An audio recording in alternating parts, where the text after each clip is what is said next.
All spoke well of him and wondered at the gracious words which proceeded out of his mouth. The Semitic expression is words of grace. It is translated back into the Hebrew as divrei chen, and in the Greek itself it does talk about logus tes charitos, and it is something which perhaps we could take to heart, because if we're not careful, our words can be lacking in grace. Chen is the word used by the Archangel Gabriel when talking to our Blessed Lady. Shalom. And then, after the greeting, we have this Chen coming in. She is called Esheth Chen, woman of grace. It comes through as gratia plena, full of grace. In Greek it's simply graced one, but the Hebrew would be even simpler, because that's the way they speak, simply, with muscles, monosyllables, things which are actually uncomplicated, second nouns used as adjectives, and so woman of grace. And it is, alas, an element which, if we're not careful, can be completely lacking in our speech, grace. I remember way back in student days, in the mid-70s, in the Welsh Hall, the president of the Welsh Christian Union came to my room one day, and we had some fellowship, and he came out with this, which was profoundly true and penetrating.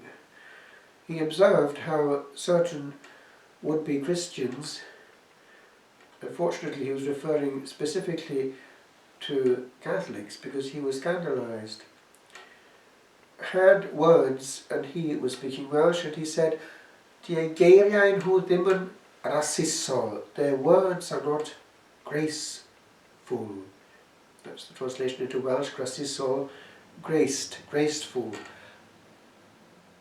The gracious words.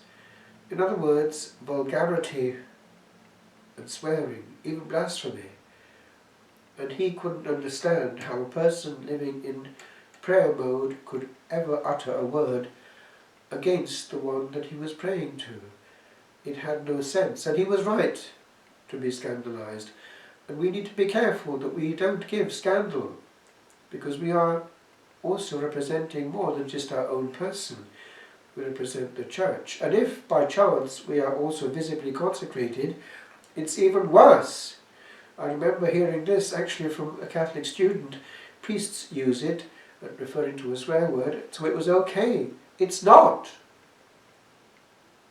We seem to make little issue of words, but words are how we handle each other and how we handle our God. But also words of grace, divrei chen, apply to the way we say something, the way we handle each other. Temper is one thing. A calm answer, as asked for by St. Benedict, is another. Indeed, St. Benedict has a whole chapter on the role of the one who acts as mouthpiece, the porter, the link between the community and the world. Answering the phone, that is the ministry of the porter. And we have to answer the phone or send a text. We do it with grace. Let every word, even text, be grace-filled, healing and not sharp. Will we go through this day and cause pain with a sharp syllable, or will each one be honoured by our Lord?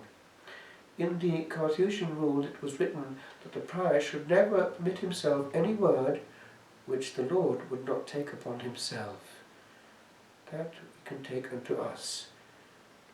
I will not this day, this year, hurt every word, whatever its form that comes out of me, will only cause warmth and healing. Even if it has to be, for good reasons, a refusal, it will be done in a way that does not in any way wound. Giving people, therefore, the reasons that they too enter into a mode of agreement and see the just reasons. It is not good to be sharp and to belittle people. It hurts. Why hurt while on earth when actually we could always heal? It is a choice. I will never hurt. I will always, always heal.